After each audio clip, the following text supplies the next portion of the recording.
ఇవాళ పాపం మా జర్నలిస్టులకు కూడా కొంత జరిగింది.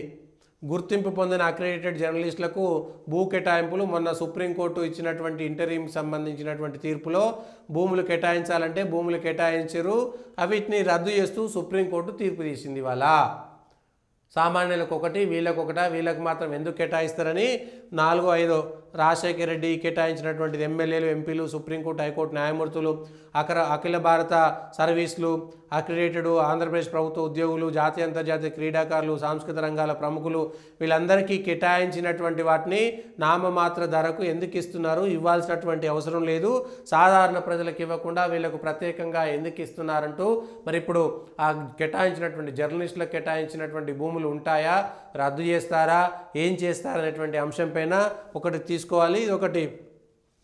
మిగిలినటువంటి వాళ్ళకు భూములు కేటాయించినటువంటి దాన్ని కూడా ఏ విధంగా తీసుకుంటారు? ఆ భూములు కేటాయించినటువంటి వాటిని అనేక చోట్ల ఉపయోగంలోకి వెళ్ళిపోయినాయి, వాటిని వాపస్ ఎట్లా తీసుకుంటారు? అక్కడ కన్స్ట్రక్షన్ భూమి అయితే మామూలుగా ఉంటే తీసుకోవచ్చు, దాంట్లో అనేకమైనటువంటి ఆస్తుల నిర్మాణం జరిగింది, కన్స్ట్రక్షన్ జరిగింది, ఏవో జరిగిపోయినాయి, వాటన్నిటిని ఏ విధంగా లెక్క కడతారు? భూములు వాపస్ ఇస్తే ఆ మిత్తితో సహా ఇచ్చేయాలన్నారు, ఆర్బీఐ మిత్తితో సహా ఇచ్చేయాలన్నారు కట్టినటువంటి డబ్బులని. అవి తీసుకుంటే ఎందుకు ఉపయోగపడవు? మరి ఈ విషయం పైన ప్రభుత్వాలు ఏ విధంగా నిర్ణయాలు తీసుకుంటారో చూడాల్సినటువంటి అవసరం ఉంది.